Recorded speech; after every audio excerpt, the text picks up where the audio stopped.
ramdam na ang epekto ng habagat at bagyong Krising sa iba't ibang bahagi ng bansa. Narito ang agenda report ni Paulo Barcelon live mula sa Intramuros sa Maynila. Paulo, gaano na karami ang apektado ng sama ng panahon dyan?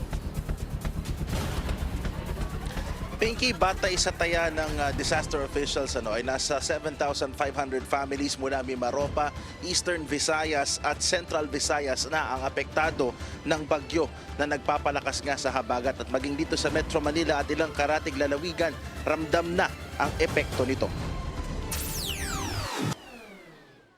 Sinagip ng rescuers sa barangay Mabolo, Cebu City ang ilang residenteng natrap sa hanggang bewang na baha.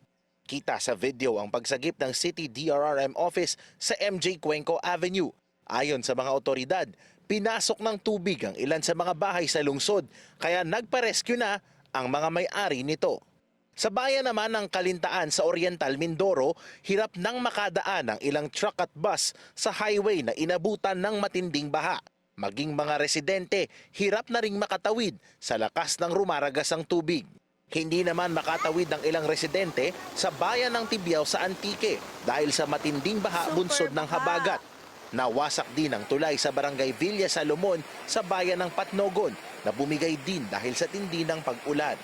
Ayon naman sa DPWH, dalawang national road section sa Antique at Southern Leyte naman ang hindi madaanan dahil rin sa epekto ng habagat. Bumagsak ang malalaking puno sa Iloilo Antique Road, habang soil erosion at pagbagsak din ng mga puno bunsod ng ulan ang dahilan ng road closure sa San Ricardo, Southern Leyte. Inatasan na ni DPWH Secretary Manny Bonoan ang response teams ng ahensya sa Ilocos Region, Cagayan, Central Luzon at Eastern Visayas na agad ayusin ang mga nasirang daan. Maging ang mga aktibidad ng Pangulo, di rin sinanto ng bagyo.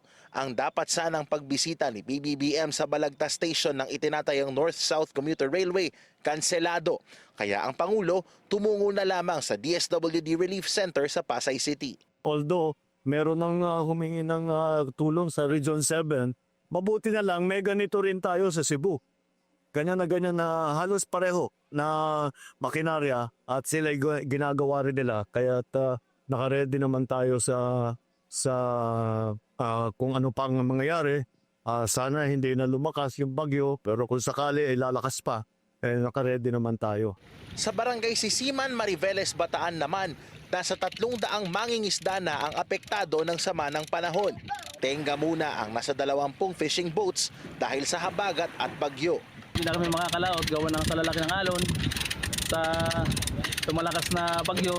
Sa San Pedro, Laguna, binahari ng ilang lugar sa barangay San Vicente na malapit sa SLEX. Dito sa Metro Manila, kanya-kanya ring inspeksyon ng mga LGU sa posibleng epekto ng bagyo at habagat. Nagsuspinde ng klase ang karamihan ng mga lungsod at bayan sa Metro Manila, maliban sa Maynila na nagpatuloy ng pasok dahil ayon daw sa meteorologist ng lungsod, hindi ganoong kalaki ang magiging epekto ng habagat sa lugar. Ang New NAIA Infrastructure Corporation ni ultrabilyonaryo Ramon Ang sinabing higit 225,000 metric tons ng basura ang na-clear nila para maiwasang bahain ang Ninoy Aquino International Airport. Dineklag din ng NNIC at ng San Miguel Corporation ang mga estero sa paligid ng Domestic Road at NAIA Road. May paalala naman ng Office of Civil Defense. What we emphasize to our kababayans, hindi porket ang track ng ating bagyo ay nandun sa Northern Luzon, ayun lang ang rehiyon at saka mga local DRRM councils na dapat maghanda.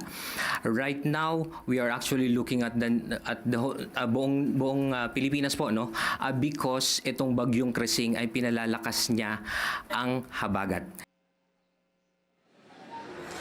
Pinky, as of 12 noon kaninang tanghali ay may mga kansilado na ring biyahe ng iba't ibang barko dahil nga sa masungit na panahon.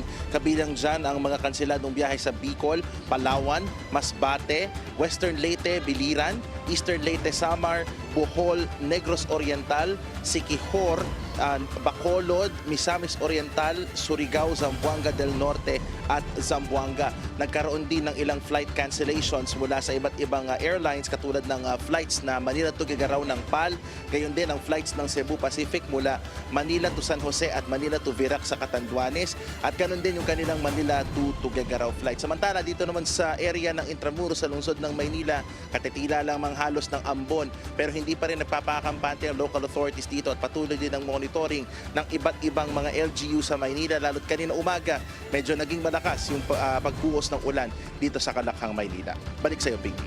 Maraming salamat, Paulo Barcelon. Nag-uulat ang live mula po dyan sa Intramuros sa Maynila.